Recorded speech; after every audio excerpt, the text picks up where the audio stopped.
আপনাকেও ধন্যবাদ মাননীয় সদস্য। আলোচনায় অংশগ্রহণ করবেন মাননীয় মন্ত্রী, কক্সবাজার 1 আসন থেকে নির্বাচিত মাননীয় সদস্য জনাব সালাউদ্দিন আহমদ। জনাব সালাউদ্দিন আহমদ, আপনার সময় 40 মিনিট।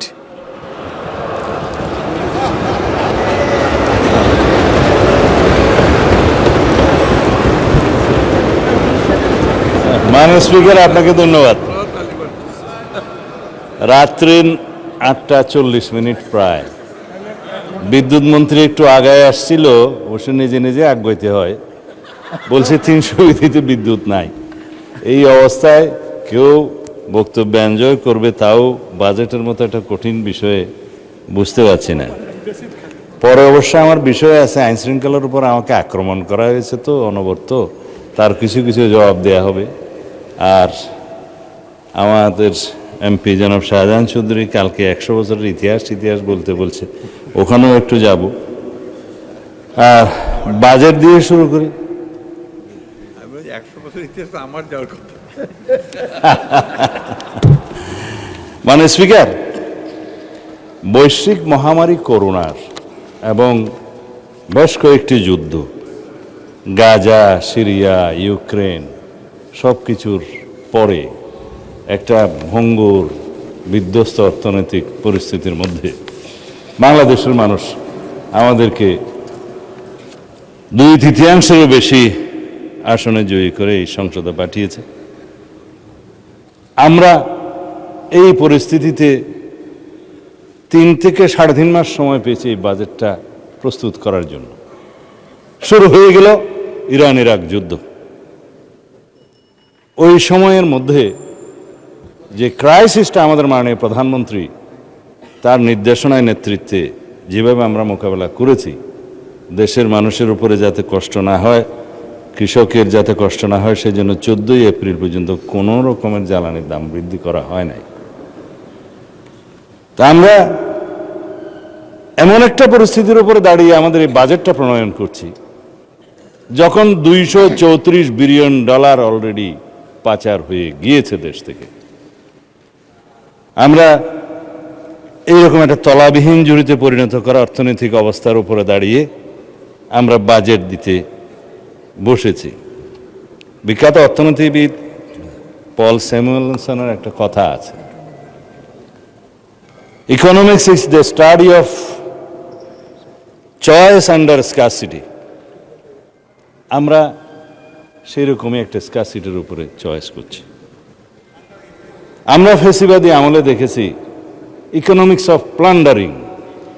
সেই প্লান্ডারিংয়ের ইকোনমিক্সের যদি একটু বর্ণনা না দেই, যে বর্ণনাটা আমি দেব সেটা আমার নিজস্ব নয়, এটা ইন্টারিম গভর্নমেন্টের সময় গঠিত একটা state of the Bangladesh economy since 2009 to 2023 Debapriya Bhattacharya যেটা প্রণয়ন করেছিলেন, সেই রিপোর্টের উপর ভিত্তি করে বলবো।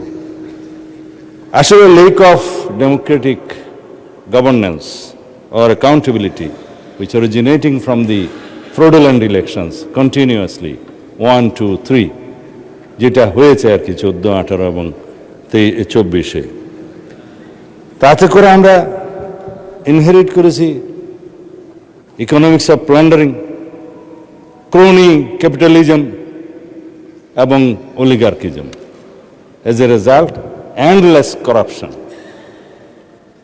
যাতে আমরা যদি ম্যানিফেস্টেশন করি এই করাপশনের, তাহলে banking, loans, scams, bank take over যেটা আলাপ হয় আর কি প্রায়, illicit financial outflows, politically motivated যেগুলো আনভায়াবল প্রজেক্টস, যেগুলো মেগা প্রজেক্ট হিসেবে আমরা জানি, inflated project cost escalation, non-competitive tender process, poorly designed projects, nepotism in appointments for project management.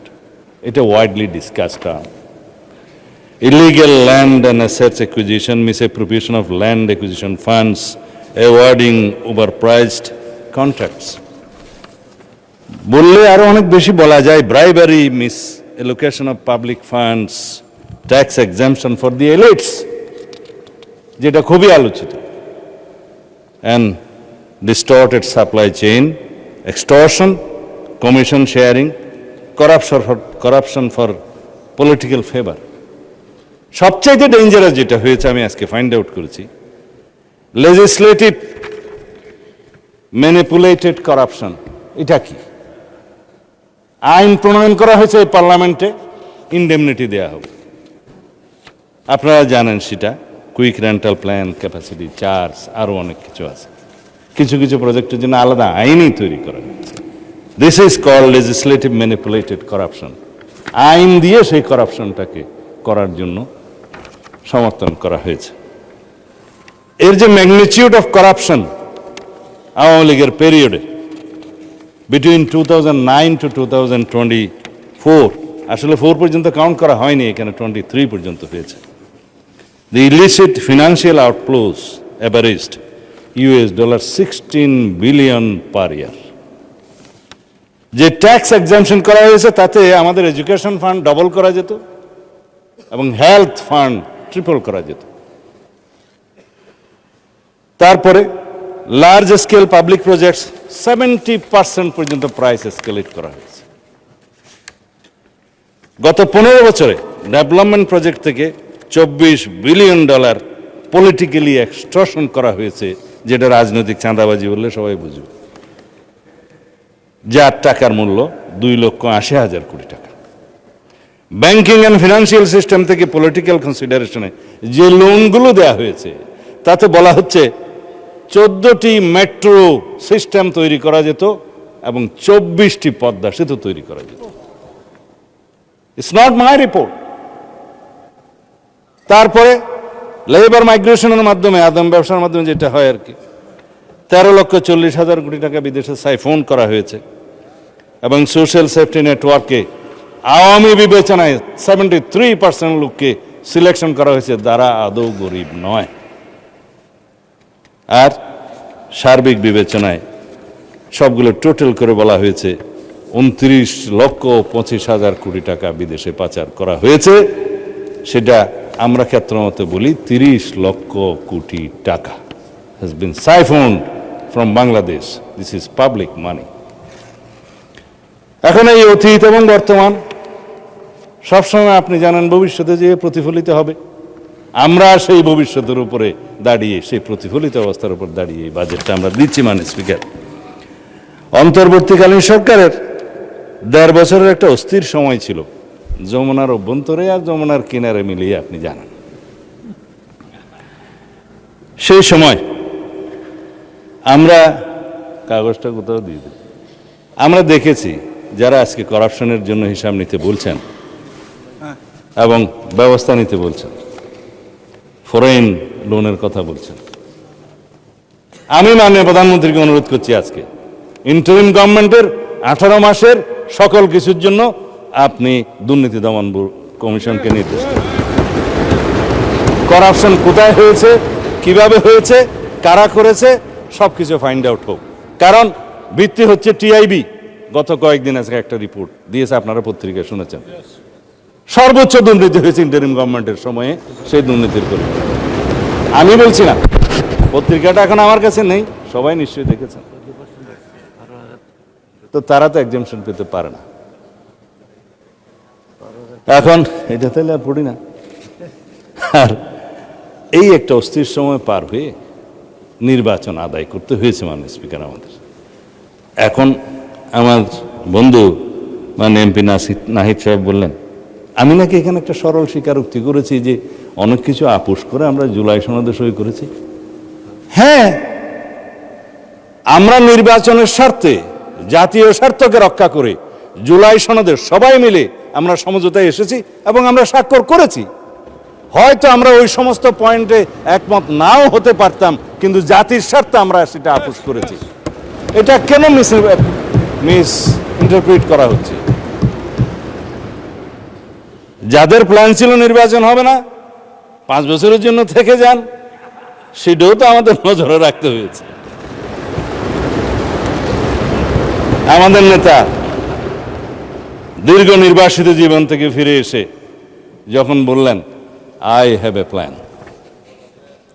আমরা সেই প্ল্যান নিয়েই এই ইরান যুক্তরাষ্ট্র ইসরায়েল এই যুদ্ধের মধ্যেই শান্তি চুক্তি কেবল হলো, এখন এমইও হয়েছে, এখনো সই হয় নাই চুক্তি, আবারও হতে পারে, যাই হোক সেই অবস্থায় আমরা এখানে দাঁড়িয়ে 9,37,000 কোটি টাকার বাজেট এখানে উপস্থাপন করেছে যেখানে এই যে বৈশ্বিক এত অস্থিরতার মধ্যে বৈশ্বিক মুদ্রা ব্যবস্থার পতন হচ্ছে, গণতন্ত্রের অনেক জায়গায় পতন হচ্ছে, দুর্ভিক্ষের হাতছানি দিচ্ছে, এই সময় আমাদের নেতা 100 দিনের প্রোগ্রামে নির্বাচনী ইশতেহার অনুযায়ী যে সমস্ত প্রতিশ্রুতি আমরা দিয়েছিলাম সামাজিক নিরাপত্তা বেষ্টনীর জন্য, দরিদ্র মানুষের জন্য, এই সমাজের উন্নয়নের জন্য, কৃষকের উন্নয়নের জন্য সমস্ত পরিকল্পনা আমরা ইনিশিয়েট করেছি, শুরু করেছি। 10,000 টাকা সুদ সহ কৃষি ঋণ প্রথম ক্যাবিনেট মিটিংয়ে পাশ করে দেওয়া হয়েছে, মওকুফ করে দেওয়া হয়েছে। তিনি আমাদের নেতা জনাব তারেক রহমান। আমি এই সুযোগে ওনাকে থ্যাংক ইউ দিতে চাই। Our Prime Minister is always well ahead of time. Thank you, Mr. Prime Minister, on behalf of the nation and on behalf of the House of the Nation. মাননীয় স্পিকার, আমি এখন স্মরণ করব আমাদের মহান নেতা শহীদ রাষ্ট্রপতি জিয়াউর রহমানকে, যিনি বাংলাদেশের অর্থনীতিকে একটা শক্ত ভিত্তির উপর দাঁড় করিয়ে গিয়েছেন। স্বনির্ভর বাংলাদেশ গড়ার জন্য তিনি চেষ্টা করে গিয়েছেন, আমাদেরকে বিভিন্ন পলিসি এবং রাষ্ট্রীয় কাঠামো দাঁড় করিয়ে দিয়েছেন। স্মরণ করছি যাদের রক্ত ঘামে ত্যাগে এই রাষ্ট্রের অর্থনীতি টিকে আছে। স্মরণ করছি মরহুম দেশনেত্রী বেগম খালেদা জিয়াকে, যিনি শহীদ রাষ্ট্রপতি জিয়াউর রহমানের সেই কর্মসূচিকে ধারণ করেছিলেন এবং সেগুলো কন্টিনিউ করেছেন। এখন আমরা এই গণ অভ্যুত্থানে যারা রক্ত দিয়েছে, রক্ত রঞ্জিত করেছে আমাদের কালো রাজপথ, যে সমস্ত আমাদের সন্তানেরা শহীদ হয়েছে, পঙ্গু হয়েছে, চক্ষু হারিয়েছে, তাদেরকে স্মরণ করছি, তাদের সকলের প্রতি সহানুভূতি প্রকাশ করছি। যারা অসুস্থ আছেন তাদের সুস্থতা কামনা করছি। মানে স্পিকার, এক লাইনেই স্মরণ করা যেত, কিন্তু আমরা আলাদা আলাদা করে 71-এর মুক্তিযোদ্ধাদেরকে স্মরণ করি, 24-এর অভ্যুত্থানের যারা শহীদ হয়েছেন তাদেরকে স্মরণ করি, যারা এই দেশের জন্য বিভিন্ন গণতান্ত্রিক সংগ্রামে জীবন দিয়েছেন, উৎসর্গ করেছেন যাদের জীবন, তাদেরকে স্মরণ করি। সেটা একভাবেই করতে পারত, কিন্তু শুধুমাত্র যারা এই দেশকে পরিবর্তনের জন্য, এই দেশের অর্থনীতিকে এগিয়ে নিয়ে যাওয়ার জন্য যারা অক্লান্ত পরিশ্রম করেছেন, আজকে শুধু তাদেরকে স্মরণ করেছি আলাদাভাবে। মাননীয় স্পিকার, বাজেট সম্পর্কে মাননীয় অর্থমন্ত্রী ভালো বলবেন। আমার তো বিভিন্ন রকমের সাবজেক্ট, কিন্তু বাজেট সম্পর্কে যেহেতু আলোচনা করতে উঠেছি, তো কিছু বিষয় তো বলতেই হয়। আমি মাননীয় অর্থমন্ত্রীকে বলতেছিলাম, you have change the old game, you entered into the new game, new economic order and new economic model application. সেই জন্য আপনাকে ধন্যবাদ।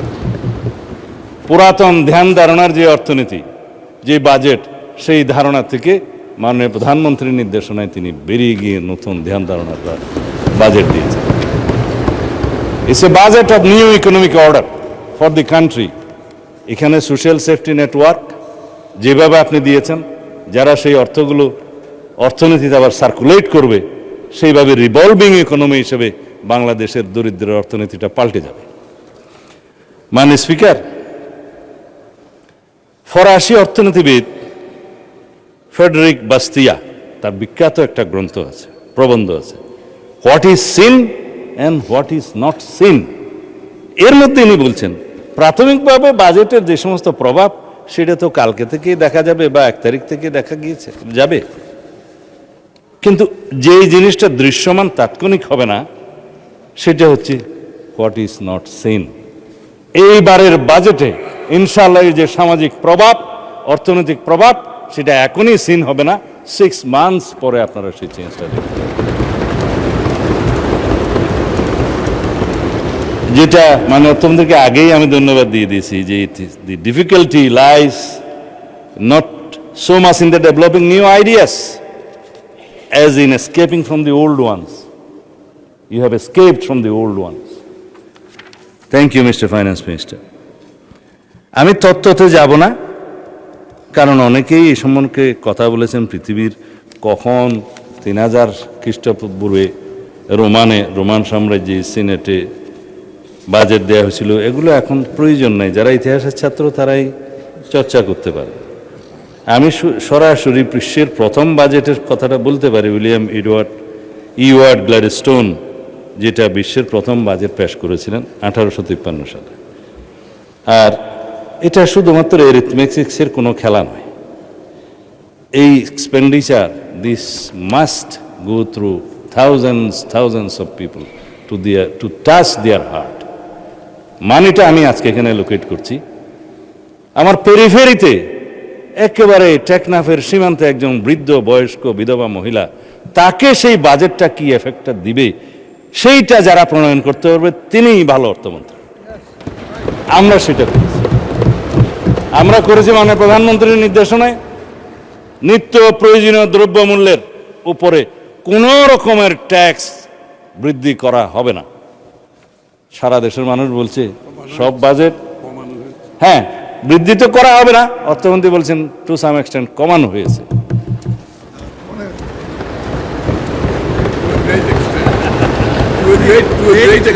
না এখানে গরিব মানুষ মনে হয় কম, এই জন্য তাহলে এবার দেখা গিয়েছে মাননীয় স্পিকার, বাজেট প্রদানের আগে একবার বাড়তো টাকা দাম, বাজেট দেওয়ার পরে আরেকবার বাড়তো। এবার আগেও বাড়ে নাই, পরেও বাড়ে নাই, মধ্যেও বাড়ে নাই নিত্য প্রয়োজনীয় দ্রব্য। এটাই হচ্ছে আমাদের একটা চমৎকার। আর মাননীয় স্পিকার, এখন অনেকের উদ্ধৃতি দিয়ে বলা যায় উপমহাদেশের যখন প্রথম বাজেটটা দেয় 1860 সালে, তখনকার যে ধারণা, আজকের ধারণা তো সেটা থাকবে না।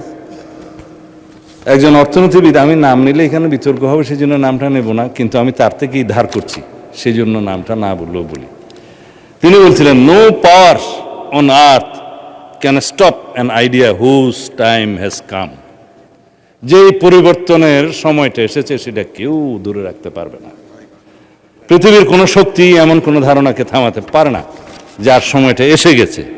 আজকে বাংলাদেশের অর্থনীতিতেও সেই সময় এসেছে যেখানে আমাদের স্বনির্ভরতা এবং সামষ্টিক অর্থনৈতিক স্থিতিশীলতার নতুন দিগন্ত উন্মোচিত হয়েছে মাননীয় প্রধানমন্ত্রীর নির্দেশনায়। New time, we have entered into a new এরা। আজকে আমি এই 2026 সালের এই ঐতিহাসিক মুহূর্তে এই সংসদে দাঁড়িয়ে আমার বলতে দ্বিধা নেই, একটি উন্নত, সমৃদ্ধ এবং স্মার্ট বাংলাদেশ হিসেবে পৃথিবীর বুকে মাথা উঁচু করে দাঁড়ানো হলো এমন একটি ধারণা, যে এই ধারণার সময় এসে গেছে এবং মাননীয় প্রধানমন্ত্রী সেটা অনুধাবন করেছেন। আমাদের এই যাত্রাকে ইনশাল্লাহ কেউই রুখে দিতে পারবে না। আমরা এখানে যে বিষয়গুলোকে গুরুত্ব দিয়েছি সেটা হচ্ছে ডেভিড লয়েড জর্জের ভাষায় পিপুলস বাজেট।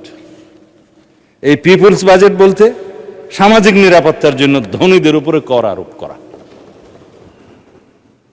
কঠিন তো বলি নাই, তাহলে হইতে পারত। সামাজিক নিরাপত্তার বৃদ্ধির জন্য, সোশ্যাল সেফটি নেটওয়ার্ক বৃদ্ধির জন্য ধনীদের উপরে কর করা। ধনীদের উপরে কর বৃদ্ধি হবে, গরিবরা পাবে।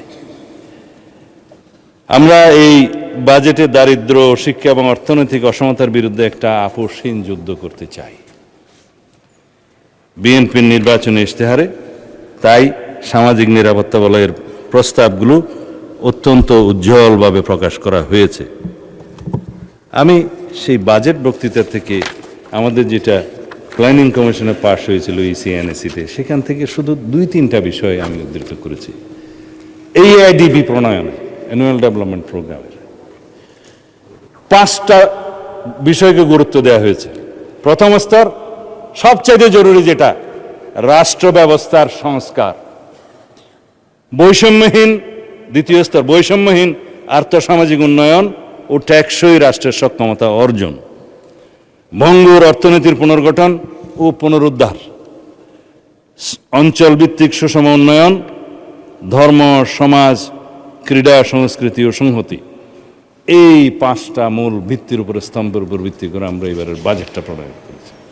তার মধ্যে বিশেষ প্রয়োজনীয় উন্নয়ন সহায়তা, সমাজ কল্যাণ, কৃষি ও ধর্ম মন্ত্রণালয়ের জন্য 17,000 কোটি টাকা বরাদ্দ রাখা হয়েছে, যেই টাকাটা যাবে ফ্যামিলি কার্ড, কৃষি কার্ড, ইমাম মুয়াজ্জিম সহ অন্যান্য উপাসনালয়ের যারা কর্তা আছেন তাদের কাছে। এটা সোশ্যাল সেফটি নেটওয়ার্কের একটা নতুন ধারণা। বিদ্যমান সোশ্যাল সেফটি নেটওয়ার্ক বহাল রেখে এই সোশ্যাল সেফটি নেটওয়ার্কের মধ্যে আমরা ডিজিটালাইজড ফর্মে মানুষের সামাজিক নিরাপত্তা এবং উন্নয়নের ব্যবস্থা করব। সাহসী পদক্ষেপ। খসরু ভাই ভালো বাংলা। আমি বাজেটের ভিতরে আর যাচ্ছি না, সেটা অর্থমন্ত্রী সাহেব বলবেন।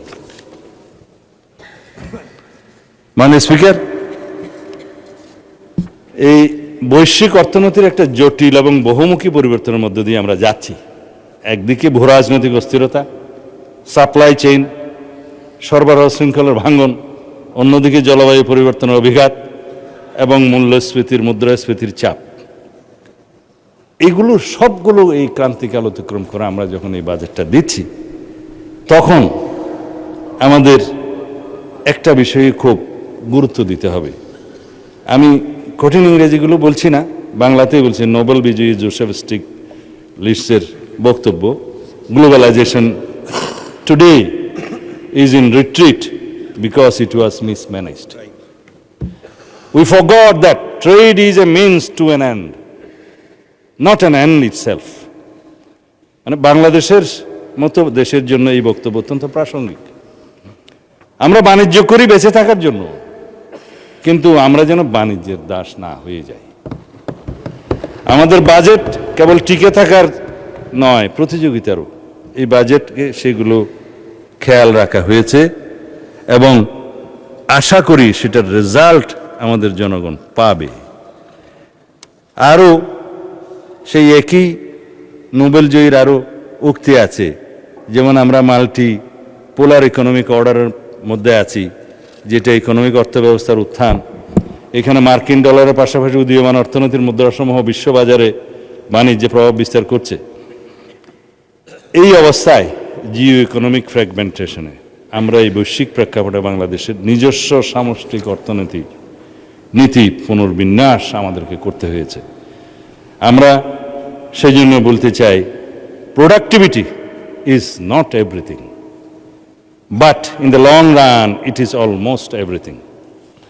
তাই আমাদের এইবারের বাজেটের মূল দর্শন হলো উৎপাদনশীলতা বৃদ্ধি, মানব সম্পদ উন্নয়ন এবং প্রযুক্তিগত রূপান্তর, ডিজিটাল অ্যান্ড স্মার্ট ট্রান্সফরমেশন। আমরা বাজেট প্রণয়নের সময় বিশ্বের অনেক অর্থমন্ত্রীদের অভিজ্ঞতা থেকে আমরা শিক্ষা নেই। তার মধ্যে আধুনিক সিঙ্গাপুরের রূপকার লি কুয়ান ইউ এবং তার সফল অর্থমন্ত্রী ডক্টর গো খং, তারাও হিসাব করে দেখিয়েছেন কিভাবে সীমিত সম্পদের সর্বোচ্চ ব্যবহার করে একটি দেশকে উন্নত রাষ্ট্রে পরিণত করা যায়। তারা যখন স্বাধীনতা পায়, মাননীয় স্পিকার, ওখানে সমুদ্রের পানি আর বালি ছাড়া, সিলিকন ছাড়া কিছুই ছিল না। সেই রকম একটা দেশকে ফার্স্ট ওয়ার্ল্ড কান্ট্রির পর্যায়ে নিয়ে গিয়েছে নেতৃত্ব। আশা করি আমরা যে নেতৃত্ব পেয়েছি অত্যন্ত বিনয়ী, অত্যন্ত দূরদর্শী এবং পরিশ্রমী, আর কৃতিত্ব জেনে নিতে চান না, তার পক্ষে সেটা সম্ভব। আমি প্রেজ করছি না, মাননীয় স্পিকার। আমরা যে এই 4 মাস যে টার্ময়েলের উপরে ছিলাম, বটমলেস বাস্কেটের উপর আমরা শুরু করেছি, সেটা আমরা এই 4 মাসে যে কমফোর্টটা এখন দিতে পেরেছি, তার বলবো সিংহভাগ কৃতিত্বের দাবিদার আমাদের প্রধানমন্ত্রী।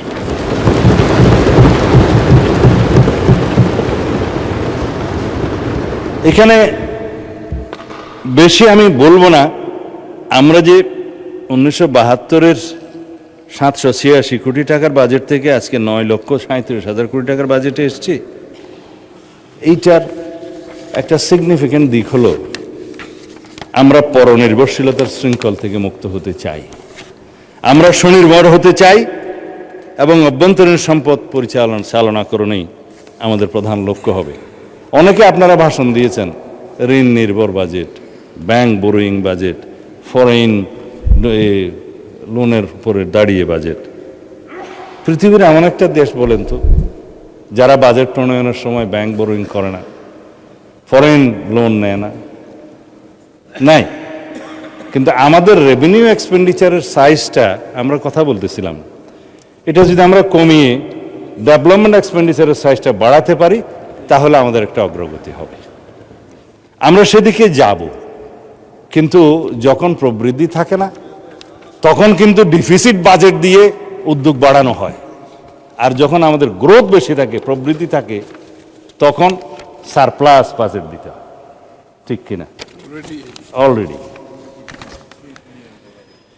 যাই হোক, আমরা লি কুয়ান ইউনের একটা শিক্ষাকে মনে রাখব। তিনি বলেছেন, এটা আবার আমার উপর বর্তায়, যদি কোনো দেশের উন্নয়ন নিশ্চিত করতে চাও, সিকিউরিটি, ডিসিপ্লিন এবং ফ্রি মার্কেট করতে হবে। সিকিউরিটি মানে হোম মিনিস্ট্রি। আমরা একটা 17 বছরের স্বৈরাচারের সাজানো বাগান বলবো না, তারপরও সাজানো একটা ব্যবস্থার মধ্যে আমরা হাঁটছি, হাঁটতে হাঁটতে কেবল কাটা বাঁচছি, সব কিছু সাজানো, সেট করা। শের না বললে তো ভালো লাগবে। কথা হচ্ছে যে এই বাগানকে তো আমরা এখনো পুষ্পিত করতে পারিনি, কথা ঠিক। কিন্তু এই বাগানের যে রাস্তা দিয়ে আমরা হাঁটছি সেখানে প্রতিনিয়ত আমরা কণ্ঠকগুলো আহরণ করছি, কণ্ঠক বাঁচতেছি, কাটা বাঁচতেছি। ওটা হচ্ছে মানা কে ইস গুলজার কো, এই চমন কো গুলজার না কর সকা মগর খোঁজ খার তো কম কি হে গুজরে জাহাঁ সে হাম।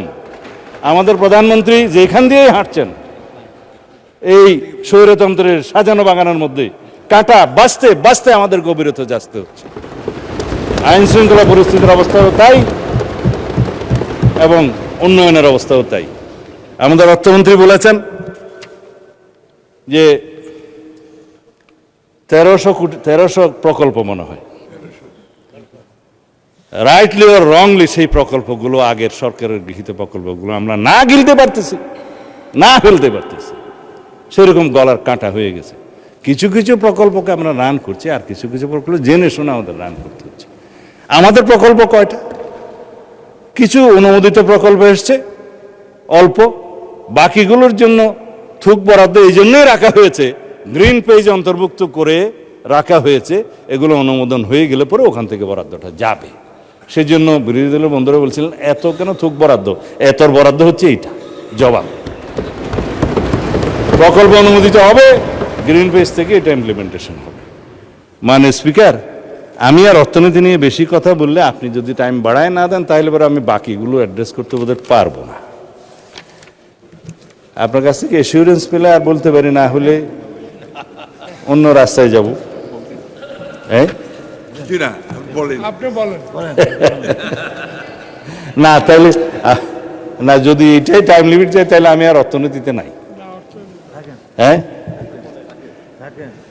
না, আইন শৃঙ্খলা পরিস্থিতি বলে আমি যদি অর্থনীতির উপর বলতে চাই তাহলে পরে আপনারা আবার বলবেন যে সময় নাই আর কি।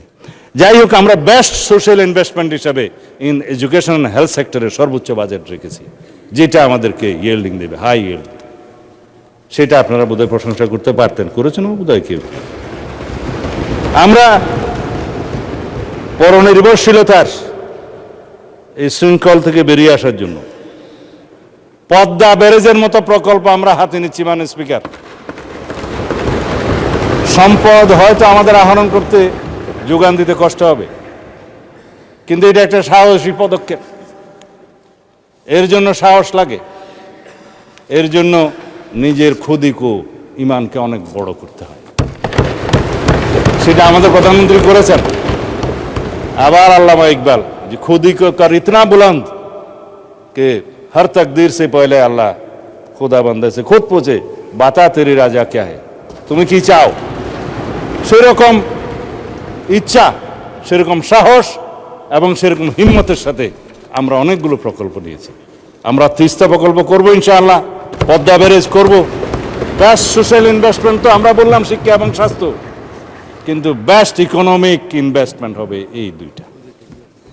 আমি আর এদিকে গেলাম না কারণ অনেক সময় লাগবে। যাই হোক মাননীয় স্পিকার, লাস্ট হচ্ছে যে আমরা এই বাংলাদেশের ইতিহাসে এবারেই প্রথম বাজেট দেওয়ার পরে মূল্যবৃদ্ধির কোনো হিড়িক দেখি নাই। সুতরাং এই বাজেট মানুষকে স্বস্তি দিয়েছে। অবশ্য কোনো কোনো গণমাধ্যমে সেটার আমার প্রতিফলন পাইনি। সবাই আশা করি আমরা সম্মিলিতভাবে এই বাজেটকে পাশ করে দেব এবং জনগণের পক্ষ থেকে শৃঙ্খলা মুক্তি ও কল্যাণের এই বাজেটকে সংসদে পাশ করার মধ্য দিয়ে আমরা বর্তমান গণতান্ত্রিক সরকারকে আমরা সফল করে তুলব ইনশাআল্লাহ। আমি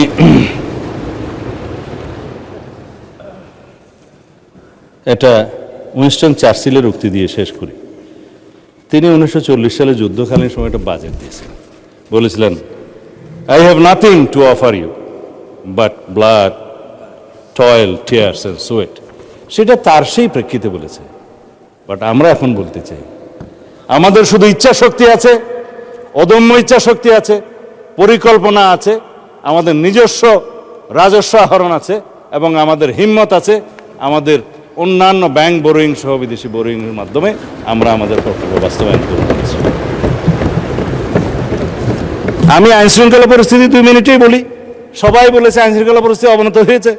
আমি এই ডকুমেন্টটা আপনাদের সবার কাছে সরবরাহ করতে পারবো। চিত্র যেটা বলেছেন যে খুনের চিত্র বেশি, 3 মাসে টিআইবি রিপোর্ট দিয়েছে, টিআইবি কাগজ দেখে রিপোর্ট দিয়েছে, কিন্তু ঐতিহাসিক রিপোর্টটা কম্পারেটিভ স্টেটমেন্ট দেয়নি। ইতিহাসের মধ্যে সবচেয়ে বিগত 3 মাসের সেটা খুনের রিপোর্ট, এর আগের রিপোর্টগুলো এখানে আছে, কোন বছর কোন মাসে কত খুন হয়েছিল। এবং এখন একটা পরিস্থিতি উন্নতি হয়েছে যে কোনো মামলা রেকর্ড করতে আর কারো পরামর্শ আর হুকুম লাগে না, থানায় গেলেই মামলা রেকর্ড। আগে মামলা রেকর্ড হতো না, সেজন্য অনেক সময় সংখ্যা কম দেখানো গেছে হয়তো। তারপরে আগের ইতিহাস হচ্ছে 2025, 1933, আমরা 1695। নারী নির্যাতন, শিশু নির্যাতন একই, 8296 আগে, বর্তমানে 6149। এই হিসাবে নারী ও শিশু নির্যাতন, ধর্ষণ মামলার ক্ষেত্রে মাননীয় স্পিকার রেকর্ডিং একটু বেড়েছে। এইটা পূর্বের চাইতে একটু রেকর্ড বেড়েছে। আগে 2740 ছিল, এইবারের জানুয়ারি থেকে জুন পর্যন্ত এই হিসাবটা সবগুলোর ক্ষেত্রে 3098 হয়েছে। কিছু সংখ্যা বেড়েছে, আমরা সেটা অ্যাড্রেসও করছি। এটা আমাদের স্বীকারোক্তি। আর অন্যান্য আমি যদি এখন বলি মবের ঘটনা, আগে ছিল 2025-এ 86, এখন হয়েছে 29। সেই 29টাকেও জিরো করতে হবে ইনশাআল্লাহ। এইভাবে দিলাম। মাননীয় স্পিকার, বিচার আচারের ক্ষেত্রে বলি, আমাদের মাননীয় বিরোধী দলীয় নেতা বলেছিলেন কুমিল্লার জিশান প্রধান সে লাপাত্তা হয়ে গেল, নিখোঁজ হয়ে গেল, 19 ঘন্টা চলে গেল, সরকার কি করে। 24 ঘন্টার মধ্যে সরকার তাকে উদ্ধার করেছে। জানা গেছে সে একজন, আপনারা আবার রাগ করবেন, আপনারা বহিষ্কার করছেন এর মধ্যে, যে একজন শিবিরের কর্মী, মোটামুটি উচ্চমানের নেতা, একজন মহিলার সাথে সম্পর্ক ছিল, দর্শন করেছে, ভ্রূণ নষ্ট করেছে এবং সে নাটকীয়ভাবে সে গায়েব হয়ে যাওয়ার একটা ভান করেছে, উদ্ধার করা হয়েছে। তবে বিনিয়ে অনেকে পক্ষে বলার চেষ্টা করেছে, আমরা সেটা ভালো মনে করি না। অপরাধী অপরাধী, আপনারা বহিষ্কার তো করেছেন। এই হিসাবে রামিসা হত্যার ব্যাপারে মাননীয় বিরোধী দলীয় নেতা বলেছিলেন যে 15 দিনের মধ্যে বিচার করতে হবে। 17 দিনের মধ্যে বিচার হয়ে গেছে। মানুষ চট্টগ্রামের একটা মেয়ের ক্ষেত্রে শিশু এরকম দর্শনের চেষ্টা করা হয়েছিল। চট্টগ্রাম বাকুলে 4 বছরের শিশু ফারিয়া, তাকে সাথে সাথে অ্যাড্রেস করা হয়েছে এবং বিচার হবে, চার্জশিট হয়ে গেছে। এইভাবে সমস্ত জায়গায় যে কোনো রকমের অপরাধ সংঘটিত হচ্ছে, আমাদের পুলিশ বাহিনী অত্যন্ত দ্রুততার সাথে সেটা গ্রেফতার করছে, চার্জশিট দিচ্ছে, আদালতে সাক্ষী নিয়ে যাচ্ছে, বিচার কার্যে সহায়তা করছে। মাননীয় স্পিকার, কি ফ্রেজাইল পুলিশ সিস্টেমের উপর ভিত্তি করে আমরা দায়িত্ব নিয়েছিলাম, আপনাদের সবার মনে নেই, সেই পুলিশ এখন প্রেইজওয়ার্দি ভূমিকা পালন করে।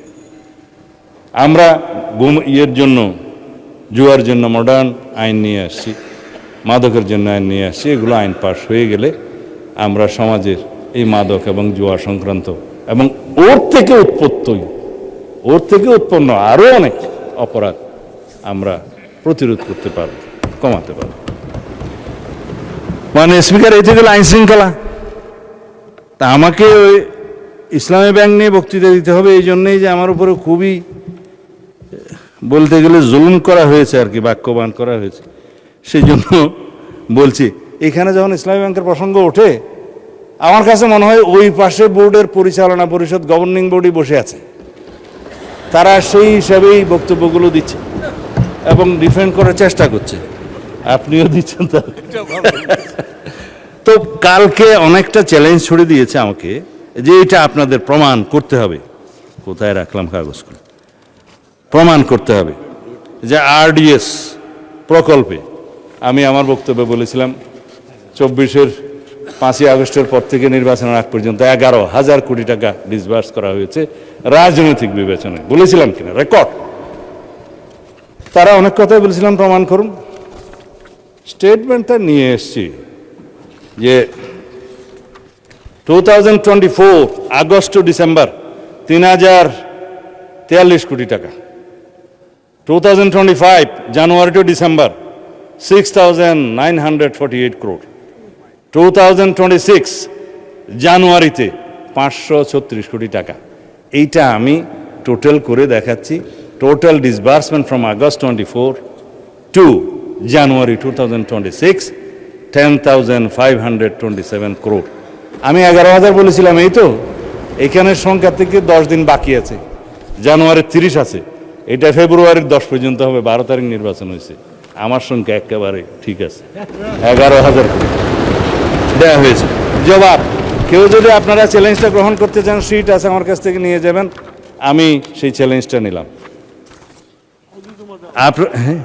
হাউজে জমা দিলেও পারবে, না দিলেও পারবে, কারণ ওনারা তো জানে ওখানকার স্টেটমেন্ট।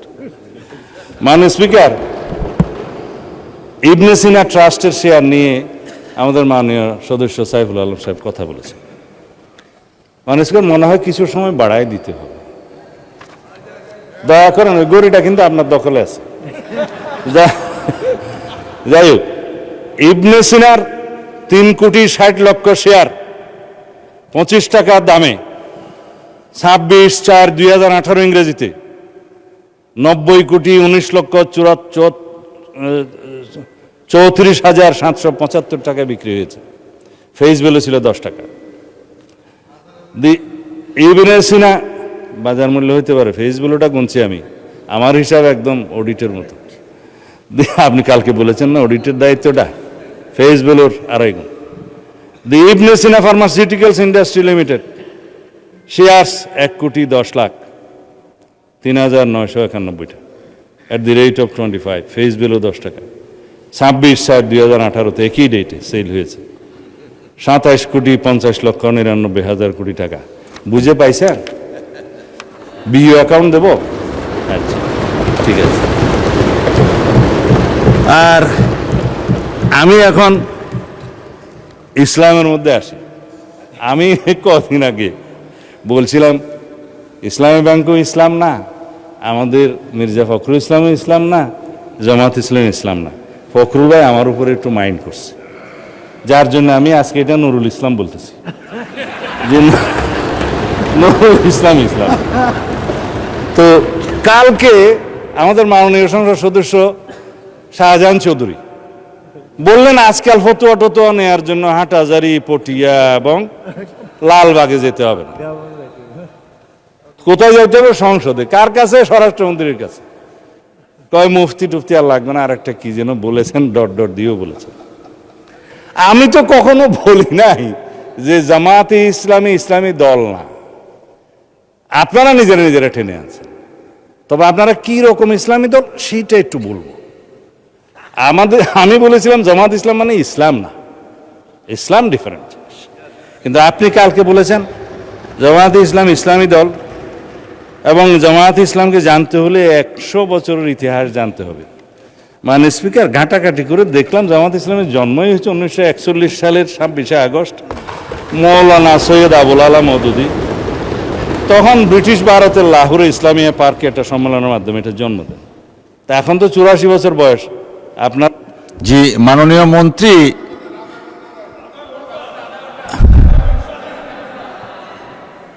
মাননীয় মন্ত্রী, আপনার নিজের কনস্টিটিউয়েন্সি এবং অন্যান্য বিষয় সবকিছু মিলিয়ে বলার জন্য 6 মিনিট দেওয়া হলো আপনাকে। 6 মিনিট। এই রাত্রে দেখি চিফ হুইপ সাহেব। শিবু সাহেব দেন।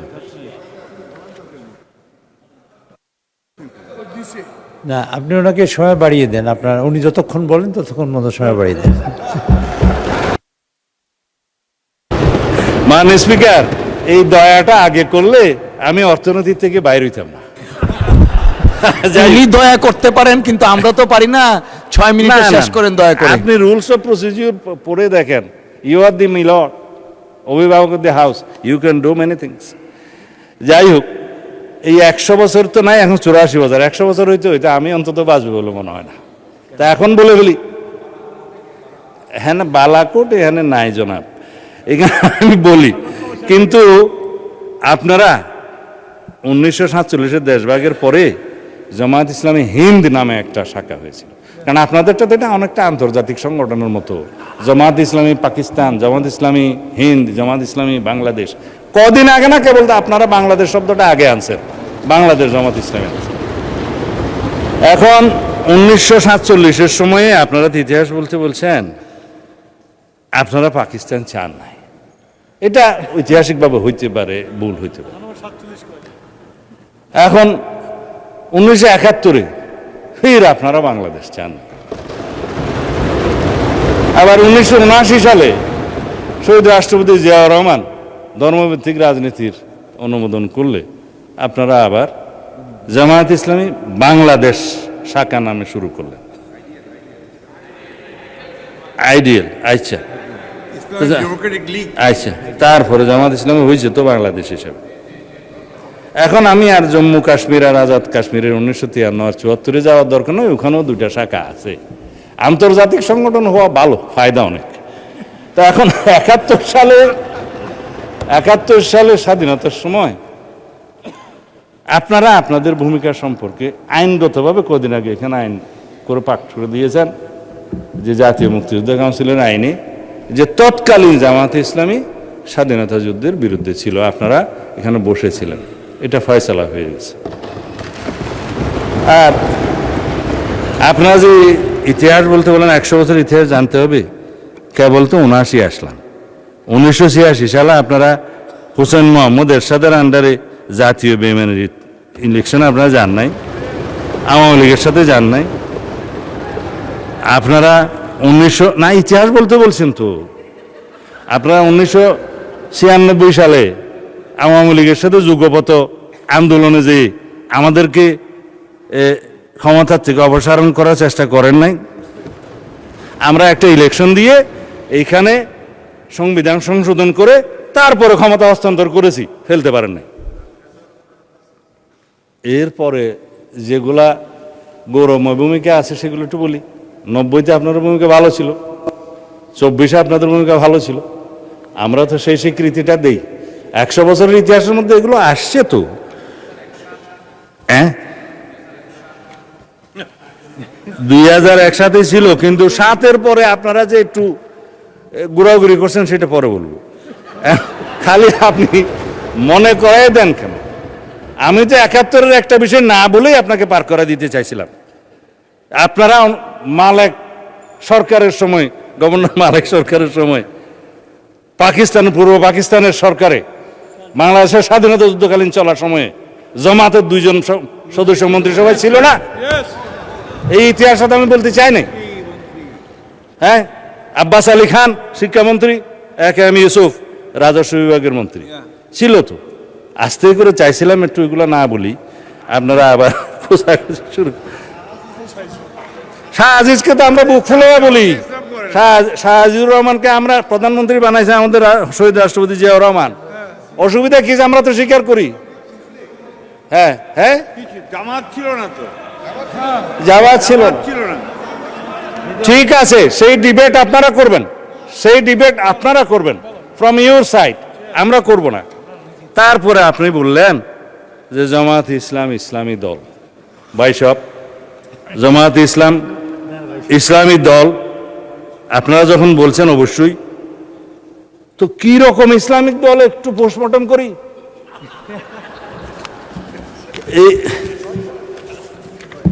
এইটা হচ্ছে আপনাদের নির্বাচনী ইশতেহার দলিল। এটার মধ্যে মনে হয় 93 পৃষ্ঠা আছে, খুব রঙিন রঙিন পেজ, দেখতে খুব সুন্দর। এখন আপনারা এই পূর্ণাঙ্গ বইয়ের কোথাও কি আপনারা বলেছেন যে আমরা শরিয়া ব্যবস্থা জারি করব, শরিয়া ভিত্তিক রাষ্ট্র ব্যবস্থা করব? করেন না। জবাব আপনারা দিন। আপনারা কি কোথাও বলেছেন ইসলামী রাষ্ট্র ব্যবস্থা, ইসলামী সমাজ ব্যবস্থা বা ইসলামী বিচার ব্যবস্থা বা ইসলামী অর্থনীতি প্রতিষ্ঠা করবে? পেজগুলো ভঙ্গ করে রেখেছি এখানে, ভাগ ভাগ করে আপনাদের আর্থিক অবস্থা, তারপরে আপনারা যেটুকু পড়ছেন আমার মনে হয় আমারও ততটুকু পড়তে হয়েছে বাজ করতে করতে। আইন ও বিচার ব্যবস্থা দফা নম্বর 9, তারপরে আপনার দফা নম্বর মাথা উঁচু করে দাঁড়ানোর অর্থনীতি, ইসলামিক ব্যাংকিংয়ের ব্যবস্থা তো এখানে কোথাও লেখেন নাই আপনারা। এখানে তারপরে কি দফা, শিক্ষা ব্যবস্থায়, শিক্ষা ব্যবস্থায় আপনারা লিখেছেন মাদ্রাসা শিক্ষাকে আপনারা স্বকীয়তা বজায় রেখে কারিকুলাম আধুনিকায়ন করবেন, একবার 1 নম্বর দফায়। কেন বাংলাদেশের মানুষ কি শুধুই মাদ্রাসায় পড়ে? এখানে প্রাথমিক শিক্ষা আছে, হাই স্কুল আছে, মাদ্রাসা আছে, একটা হইতে পারত, কিন্তু আপনারা টপ মোস্টে গেলেন এবং এখানে কোথাও শরিয়া আইনের কথা আপনারা বললেন না। ওই দফাতেও ধর্ম এবং নৈতিকতা পৃষ্ঠায় আপনাদের দফা 28, এখানে আমি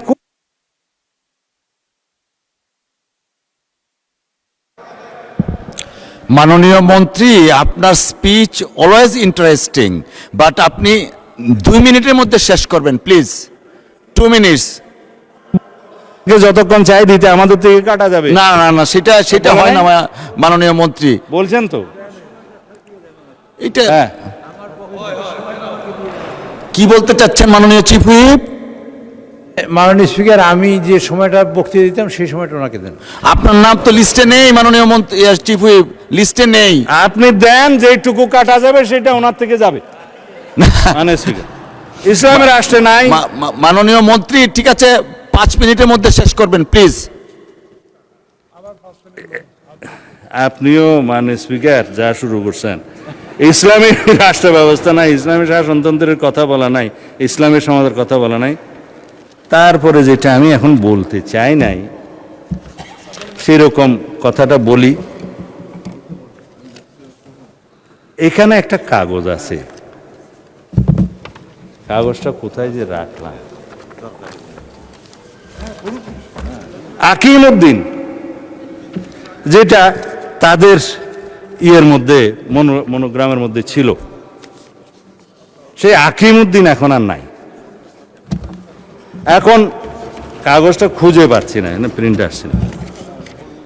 হ্যাঁ, এখন দেখেন আপনারা দিন প্রতিষ্ঠা করবেন, আপনাদের মনোলগ থেকে আকিমউদ্দিনটা সরাই দিচ্ছে বা ফাইনাল করেন নাই। বিদেশি ডিপ্লোম্যাটদের সাথে আপনারা যেমন সাক্ষাৎকার করেছেন আপনাদের আমির সাহেব, পিছনে সেই ছবিটা আছে। আমার কাছে তো সব কাগজ এখানে আছে, কাগজটা জাস্ট এখন উল্টাইলে পাবো, সব নিয়ে আসছিলাম, কোথায় যে গেল। হ্যাঁ, তো সেই আকিমউদ্দিনটা এখন নাই। আপনাদের মনোগ্রাম থেকে দিন কায়েম করে যখন ফেলে দিলেন, আপনারা নিজেদেরকে ইসলামী দল কিভাবে কায়েম করবেন, দাবি করবেন? আর আপনারা এইখানে আমি কয়েকটা উদ্ধৃতি দিই। আপনারা ইলেকশনের আগে এই সাক্ষাৎকারগুলো দিয়েছেন। জামাতের আমির সাহেব বলেছেন ক্ষমতায় গেলে শরিয়া আইন বাস্তবায়ন করবেন না, 14 জানুয়ারি 2026। বলেছেন শারদীয় দুর্গাপূজা উপলক্ষে, হ্যাঁ শুভেচ্ছা, এটা ঠিক আছে। জনাব আব্দুল্লাহ মোহাম্মদ তাহের বলেছেন আমরা কবে কোথায় বলেছি জিতলে আমরা বাংলাদেশে শরিয়া আইন আনবো? এটা হচ্ছে 18 সেপ্টেম্বর 2025। তারপরে রোজা এবং খোঁজার মুদ্রা রেপিট উপিট, সেটা তো আমার এক ভাইজান বলেছে, আমি এখন বললাম না যেহেতু উনি এখানে প্রেজেন্ট নাই।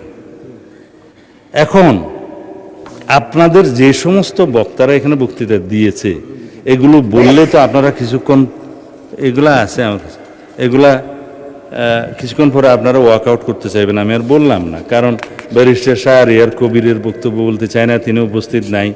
তবে আমার ভাই শাহজাহান চৌধুরী তিনি বলেছেন যে আল্লাহ সিদ্ধান্ত নিয়েছেন জামায়াতকে ক্ষমতা নেবেন, এবং আপনি আল্লাহ এত মর্তবা দিয়েছে যে সূর্য দাঁড়িয়ে থাকে, এটা আমার ভাইয়ের যে মর্তবা, আপনি এটা রেকর্ড ভিডিও আছে, বলেন আপনি যে কালকে আমার মুফতি বানাইলেন, তা আমি একটু আপনার স্বীকৃতি দিতেছি আর কি, যে আপনার কাছে এত আল্লাহ মর্তবা দিয়েছে যে আপনি বললে সূর্য দাঁড়ায় থাকে। এখন জামাত ইসলামীকে একটা ভোট দিলে আপনি 18 কোটি মানুষের নামাজ সওয়াব পাবেন। যেহেতু এখানে এমপি সাহেব আছে, আমি এটা বলতে পারি, ইতি জনাব আমির হামজা মাননীয় এমপি। এইভাবে বলতে বলতে বলতে বলতে কত বলতে পারবো তা জানি না।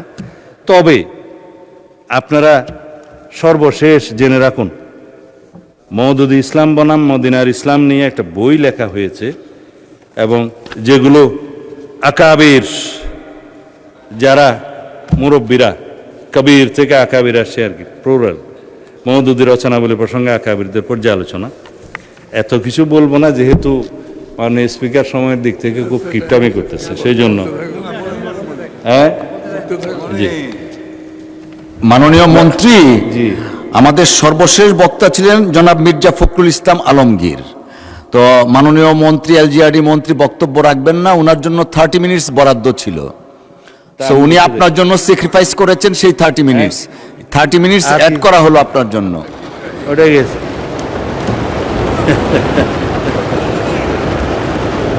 মানে স্পিকার, মওদুদিবাদের মূল কথা হলো ইসমতে আম্বিয়া, মানে নবীগণ নিষ্পাপ, এবং সাহাবায়ে কেরামকে মেয়ারে হক বা সত্যের মাপকাঠি, এই দুইটা বিষয়ে তিনি সমালোচনা করেছেন, মানেন। যার কারণে যারা আকাবির মানে পর্যালোচনা করেছেন, তাদের মধ্যে নাম বললেই উপমহাদেশে যাদের কথা সবাই চিনবেন, মৌলানা আশরাফ আলী থানভী সাহেব রাদিয়াল্লাহু আনহু, রহমতুল্লাহ আলাই, রহমতুল্লাহ আলাই। আর ভাই স্লিপ অফ টাং তো হইতেই পারে, তবে মোটামুটি আরবি কিছু জানি। রহমতুল্লাহ আলাই রাদিয়াল্লাহু আনহু সাহেব ইয়ের ক্ষেত্রে, সাহাবের ক্ষেত্রে, ঠিক আছে। আপনারা সবাই জামা কাপড় মৌলানা আর কি, আমরা কোট শুট পরে মৌলানা। দ্বিতীয় হচ্ছে শাইখুল ইসলাম হযরত মৌলানা হুসাইন আহমদ মাদানী রহমতুল্লাহ আলাই, হযরত মুফতি কিফায়াতুল্লাহ দেহলভী, মোহাম্মদ হযরত মৌলানা তৈয়ব সাহেব মহতমিম দারুল উলুম দেওবন্দ, মৌলানা আব্দুল লতিফ মহতমিম মাজহারুল উলুম সাহারানপুর, মাজার শাইখুল হাদিস মৌলানা জাকারিয়া সাহারানপুর। এইভাবে বলতে বলতে আরও অনেক বলতে পারি, সময়টা চলে যাবে। তাদের সবার অভিমত হচ্ছে এই বক্তব্য যদি মোল্লা মওদুদি সাহেবের না হয়ে থাকে ঠিক আছে, যদি প্রতিষ্ঠিতভাবে হয়ে থাকে তাহলে আপনাদের বক্তব্য প্রয়োজন। সেই হিসাবে তারা বাংলাদেশে তো রীতিমতো আমাদের মুরব্বী মোল্লা মহিবুল্লাহ বাবুনগরী পরিষ্কার বক্তব্য দিয়েছেন যে জামায়াতে ইসলামী কোনো ইসলামী দল নয় এবং তারা ইসলামের ক্ষতি করছে। এগুলো আমি বলছি না, আপনারা যেহেতু পাতা উল্টিয়েছেন সেজন্য আমাকে বলতে বাধ্য, আমার মতামত নয়। তবে আপনারা ইসলামী দল, আপনারা নিজেরা দাবি করেন, কী রকম ইসলামিক দল সেইটুকু শুধু আমি কিছুক্ষণ আগে একটু বয়ান করছিলাম। সুতরাং যেখানে আপনারা আকিমউদ্দিন প্রতিষ্ঠা রাখতে পারেন না, সরিয়ে ফেলেছেন, আবার আনলেও আনতে পারেন, অসুবিধা নাই, এটা ভোটের জন্য হয়তো সরাইছেন। আর আপনারা কোথাও সরিয়ে আইন বাস্তবায়ন চান না। আপনারা ইসলামী ব্যাংকিং প্রতিষ্ঠার কথা আপনাদের ইশতেহারে বলেন নাই। আপনারা ইসলামী সমাজ ব্যবস্থা, ইসলামী অর্থনৈতিক ব্যবস্থা, ইসলামী বিচার ব্যবস্থার কথা কোথাও বলেন নাই। তাহলে আপনারাই বলুন ভাই সাহেব, আপনারা কী রকমের ইসলামিক দল? এইটা আমাদের জানতে ইচ্ছে করে। এটা কোনো বিতর্ক নয়, এটা বিতর্কটা আপনারা তুলেছেন বলে আমাকে জবাবগুলো দিতে হয়েছে। তো এই ফতোয়া দেওয়ার জন্য ফতোয়া আলমগীরিও মুখস্থ করতে হয় না, মুহাদ্দিসও হতে হয় না, পটিয়া হাটাজারিতেও যেতে হয় না, এগুলো সাধারণ জ্ঞান। তা আশা করি বাংলাদেশের জনগণের সাথে আপনারা ট্রান্সপারেন্টলি, স্বচ্ছভাবে আপনারা যা তাই আপনাদেরকে প্রকাশ করবেন, আপনারা যা নন সেটা নিয়ে আপনারা জনগণের সামনে অবশ্যই কোনো রকমের দ্বিচারিতা করবেন না। আমি প্রতারণা শব্দটা বলি না, কারণ এটা আনপার্লামেন্টারি ওয়ার্ড। তা আমি এই 9:30 পরেও যদি বক্তব্য দেই তাহলে পরে অনেকেই বিরক্ত হবে। আমি মাননীয় স্পিকার, ওইখানে তো আবার 27 মিনিট আছে, এটা কেমনে আসলো? না, আপনি বলেন। না না না না বলছি।